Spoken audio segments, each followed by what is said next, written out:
मुल्क का सबसे बड़ा सूबा पंजाब इस वक्त 3 दिहाइयों के संगीन तरीन सैलाब का सामना कर रहा है। भारत की जानिब से आने वाला सैलाबी रैला ये पानी शहरियों की ज़िंदगी भर की कमाई पर पानी फेरते हुए बढ़ रहा है आगे, और पानी छोड़ने का जो ये सिलसिला है भारत का ये अभी थमा नहीं है। अब भी वक्फे से भारत की जानिब से पानी छोड़ा जा रहा है। दरियाए सतलुज में आज एक नया रैला दाखिल हुआ है और इस वक्त गंडा सिंह वाला के मकाम पर पानी का बहाव जो है वो 3.5 लाख क्यूसेक से जायद हो चुका है। दरियाए चनाब में भी सैलाबी सूरत हाल इंतहाई खौफनाक है। झंग शहर को बचाने के लिए रिवाज बंद में शगाफ डाल दिया गया है। रेलवे ट्रैक को भी 3 मकामात से धमाके से उड़ाया गया है। इसके बावजूद जो सैलाबी पानी है वो झंग रोड तक पहुंच चुका है। लाहौर है, सियालकोट है, नारोवाल है, कसूर है, ननकाना साहब है और लोधरा इस समय कई शहर हैं जो कि इस वक्त तबाही का मंजर पेश कर रहे हैं। 28 अजला के 1,500 से जायद देहात और मौजाजात सैलाबी पानी में डूब चुके हैं। 25 लोग अपनी जानों से जा चुके हैं। 14 लाख से जायद इस वक्त मुतासर हैं। 4 लाख से जायद को महफूज मकामात पर मुंतकिल किया जा चुका है। घर बर्बाद हो गए। साल भर की गंदम और राशन जो जखीरा किया गया था वो पानी में बह चुका है। बाकी सामान उसका कुछ अता पता नहीं है। जहाँ फसलें लहलाया करती थी वहाँ अब दूर दूर तक सिर्फ पानी ही पानी नजर आ रहा है। जो मवेशी गुजर बसर का जरिया थे वो भी नहीं बचे हैं। जो कल खुशहाल थे वो आज बदहाल हैं, बेघर हैं, बेआसरा हैं। हज़ारों एहलकार रेस्क्यू ऑपरेशन में हिस्सा ले रहे हैं। 750 से ज़ायद किश्तियाँ इस्तेमाल की जा रही हैं। ड्रोन और थर्मल टेक्नोलॉजी का भी इस्तेमाल किया जा रहा है। वज़ीर आला पंजाब मरियम नवाज ने आज दौरा किया वज़ीराबाद का। नुकसानात और इमदादी सरगर्मियों का जायज़ा लिया। पाक फौज की जानिब से भी मुतासिरा इलाकों में रेस्क्यू और रिलीव ऑपरेशन जारी है। फील्ड मार्शल सैयद आसिम मुनीर ने सैलाब ज़दा इलाकों का दौरा किया है। फील्ड मार्शल ने सिख कम्युनिटी से भी मुलाकात की है और दरबार साहब करतारपुर को तरजीही बुनियादों पर बहाल करने का यकीन दिलाया है। पंजाब डिजास्टर मैनेजमेंट अथॉरिटी ने मानसून के 9वें स्पेल का अलर्ट भी जारी कर दिया है। साथ साथ आज से 2 सितंबर तक लाहौर, सियालकोट, नारोवाल, हाफजाबाद, जहलुम और गुजरावाला समेत दीगर शहरों में मूसलाधार बारिश की पेशगोई की गई है। रिलीफ कमिश्नर पंजाब ने नाज़रीन सैलाबी सूरत हाल मजीद बिगड़ने और नदी नालों में मजीद तग़यानी का खदशा जाहिर किया है। पंजाब के बाद ये पानी जो है ना वो सिंध की तरफ जाएगा, सिंध में दाखिल होगा। सिंध डिजास्टर मैनेजमेंट की जानिब से बताया गया है कि 3 और 4 सितंबर की रात सखर के गुड्डू बैराज पर 7 से 8 लाख क्यूसेक का रैला इम्कान जाहिर किया जा रहा है इसके आने का। सैलाबी सूरत हाल के बाइस सूबे में 50,000 से जायद खानदानों के मुतासर होने का खदशा है। शिमाली अजला में 72 और जनूबी अजला में 106 कश्तियाँ तैनात कर दी गई हैं।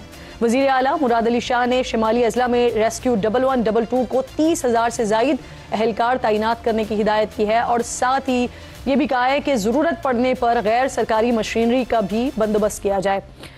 पाकिस्तान में बसने वालों की बदकिस्मती नाज़रीन ये है कि हर बात ना हमें इसी तरह की किसी न किसी सूरत हाल का सामना करना पड़ता है।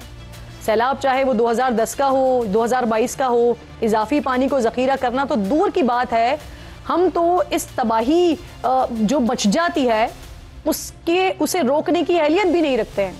हुक्मरानों की नाअहली और नाइत्तेफाकी की भरपाई जो है वो ना अवाम कर रहे होते हैं।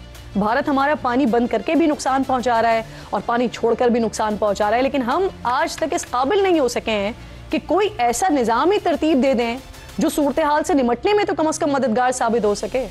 सैलाब से लाहौर के इर्द गिर्द कई इलाके और कई सोसाइटीज़ मुतासर हुई हैं, लेकिन एक काबिल तारीफ अमल है जो मुझे लगता है कि इसका जिक्र करना भी बहुत ज़्यादा ज़रूरी है। पाक व्यू इंतज़ामिया जिनकी जानिब से ऐलान किया गया है कि जो मुतासरा शहरी हैं उनके नुकसान का फौरी तौर पर तलाफी उसकी की जाएगी। ये एक काबिले तारीफ अमल है जिसकी बात करनी चाहिए, और अगर तमाम लोग ही अपनी अपनी रिस्पॉन्सिबिलिटी को समझते हुए इस तरह का अमल करना शुरू कर देना तो बहुत सारे लोग बहुत बड़े बड़े नुकसानात से बच सकते हैं।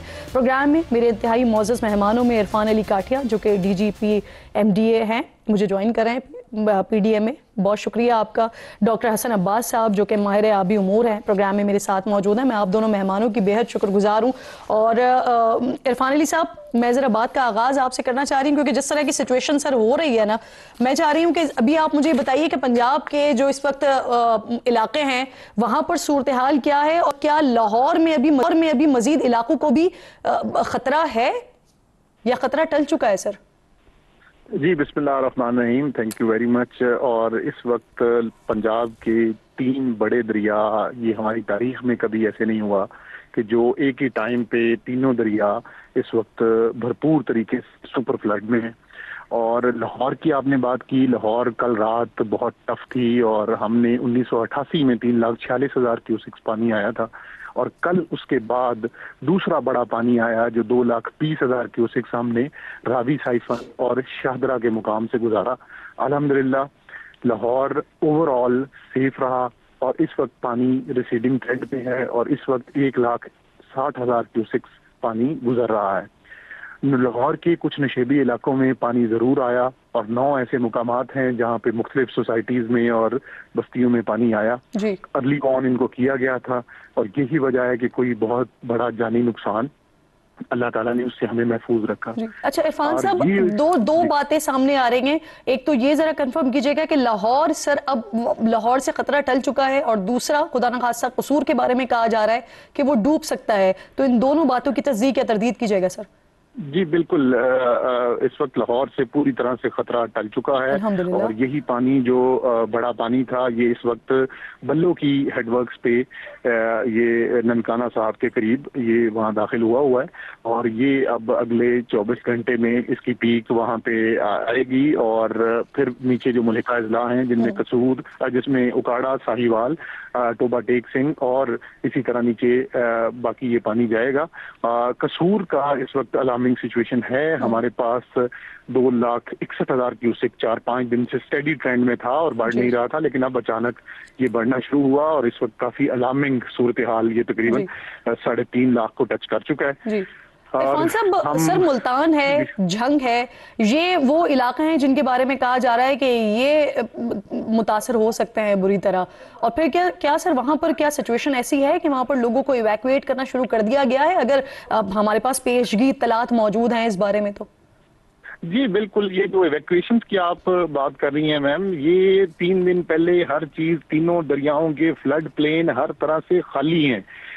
इस वक्त अगर खुदा न खास्ता अभी तक लोग रावी दरिया में बैठे हों तो ये पॉसिबल ही नहीं है कि इतना बड़ा पानी खुदा न खास्ता बहुत बड़े नुकसानात न करे। तो ये बर वक्त इतलात थी और पूरी तरह से इंतजामिया ने, और इवन हमें काफी सारी जगहों पे फोर्स्ड इवैक्यूएशंस भी करनी पड़ी और लोगों को सख्ती से निकालना पड़ा, जिसके काफी शिकवे शिकायत भी हुए। और मैं यहाँ पे डिस्ट्रिक्ट एडमिनिस्ट्रेशन उनका जरूर तस्करा करूंगा कि आप देखें कि ये जो पानी थे मैडम, ये प्लानिंग और ये चीजें बिल्कुल अपनी जगह ठीक हैं कि मुल्कों में प्लानिंग बहुत जरूरी होती है, लेकिन ये जो पानी हमारे पास आया ये पाकिस्तान की तारीख में कभी ऐसा नहीं हुआ। और सर एक और बात आप बड़ी इंपॉर्टेंट कर रहे थे कसूर के हवाले से, क्या सर ये भी हुआ है कि कसूर में जहां पर जो रिलीफ के लिए कैंप्स लगाए गए थे, इमरजेंसी सर्विसेज के लिए बनाए गए थे, वहां से भी लोगों को मुंतकिल किया जा रहा है, वहां से भी उठाया जा रहा है? क्योंकि सुनने में ये आ रहा है कि शायद वही वो मकाम है कि जहां पर पानी आना है। जी बिल्कुल, इस वक्त कसूर में क्योंकि कल इंडियन साइड पे जो उनका राइट मार्जिनल बंद था वो ब्रीच हुआ 3 बजे, उसके बाद ये पानी इंडिया से डायरेक्टली सिस्टम से निकल के उसने कसूर का रुख किया और इसी वजह से आज अब्रप्ट इंक्रीज हुई और इस वक्त पानी का बहाव बहुत ज्यादा है। लेकिन इसको आज शाम ही चीफ मिनिस्टर पंजाब ने, चीफ सेक्रेटरी पंजाब ने पर्सनली लम्हा बलमा इसकी सूरत हाल को मालूम किया और इसमें कहीं पे अगर कोई इंपॉर्टेंट फैसले ब्रीचेस वगैरह के लेने थे तो वो हमने बर वक्त उनको इंश्योर किया। अल्हम्दुलिल्लाह कसूर को इस सेव करने के लिए वो तमाम फैसले उनको लिए चुका है और इस वक्त भी पाकिस्तान फौज और इवन पाकिस्तान नेवी। अच्छा इरफान साहब, सिचुएशन सर इस वक्त ये है कि मजीद अभी एक और नोटिफिकेशन जारी हो गया 2 सितंबर तक बारिशों का। आज सुबह भी हम देख रहे हैं बारिश हुई है वहां पर, फिर तुगयानी भी है, दरिया बहुत तेज इसका बहाव है। तो अब मुझे बताइए कि कितना इम्कान है कि भारत की जानिब से कहा जा रहा है कि एक और स्पेल या एक और जो है वो पानी छोड़ा जा रहा है, तो मजीद कितना पानी आने का इम्कान है सर? और फिर इस बारिश की वजह से और कितनी ऊंचाई हम देखेंगे? जी बिल्कुल, ये 9th स्पेल आज पंजाब में भी और अपर कैचमेंट्स जो हमारी इन दरियाओं की हैं, हिमाचल और जम्मू, इनमें भी बारिशें स्टार्ट हुई हैं, लेकिन इसकी इंटेंसिटी वो नहीं है जो 8वें स्पेल में जो हमारे साथ पंजाब के साथ और पाकिस्तान के साथ पहले हो चुका है। ये जरूर है कि ये पंजाब में भी नॉर्थ ईस्टर्न रीजन में इन तमाम अजला में बारिश होगी जो पहले ही अंडर वाटर हैं, तो यहाँ रेस्क्यू और रिलीफ की जो एक्टिविटीज हैं उनको मुतासर होने का खदशा है। जी ठीक। अच्छा सर, पंजाब में जो सिविल इंतजामिया है वो हम देख रहे हैं बेहतर अंदाज में काम हो रहा है। इस वक्त 4 लाख से ज्यादा लोगों को एवैक्यूएट किया गया, महफूज मकामात पर मुंतकिल किया गया, लेकिन क्या कुछ ऐसे इलाके भी रेक्टिफाई किए गए हैं कि जहां पर मदद की जरूरत है लेकिन अभी तक पहुंच नहीं पाए हैं, जहां पर सिविल इंतजामिया की या फौज की मदद दरकार है, जरूरत है वहां पर लोगों को? जी देखिए, क्योंकि हमारा ये अभी फिनोमेना जो है इवॉल्विंग फिनोमेना है। पानी जो बड़े रेले हैं वो तीनों दरियाओं में, कसूर जो सतलुज है उसमें तो अभी स्टार्ट हो रहा है कि अब जो मैक्सिमम पीक है वो इस वक्त कसूर में है और अभी इसने पूरा पंजाब गुजरना है। इसी तरह रावी और चिनाब के पानी के बड़े पीक्स जो हैं वो अभी मिडल ऑफ दी पंजाब हैं और अभी सिचुएशन अनफोल्ड हो रही है। और आपने देखा चीफ मिनिस्टर पंजाब कल से आज उन्होंने 2 अजला का विजिट किया। पूरी तरह से पूरी इंतजामिया ऑन टोज है और पब्लिक के साथ है और कोई भी अवाम की जानो माल को तहफ़्फ़ुज़ के लिए जो मैयर है उससे गुरेज नहीं किया जा रहा। और इरफान साहब, जो अब बताया ये जा रहा है कि ये ऑब्वियसली ये दरिया आगे बढ़ते हुए फिर ये सिंध की तरफ जाएगा, तो सिंध में कितना पानी दाखिल होगा इसका कुछ अंदाजा हुआ है सर? और कौन से इलाके हैं, कौन से शहर हैं जो मुतासिर होंगे? जी, इस वक्त ये कबल अज़ वक्त होगा कि क्योंकि काफी सारे मल्टीपल ब्रीचेस हमें वो ब्रीचिंग सेक्शन ऑपरेट करने पड़े पानी का जो स्ट्रेस है उसको कम करने के लिए। तो अब ओवरऑल पानी के जो टाइम लैग्स हैं और पानी के वहां पहुंचने की इंटेंसिटी अब ये वेरी कर रही है और ये कैलकुलेशंस में करना अभी बताना इसको कबल अज़ वक्त होगा। जी सही, बहुत बहुत शुक्रिया आपका इरफान साहब, आप प्रोग्राम में साथ मौजूद थे।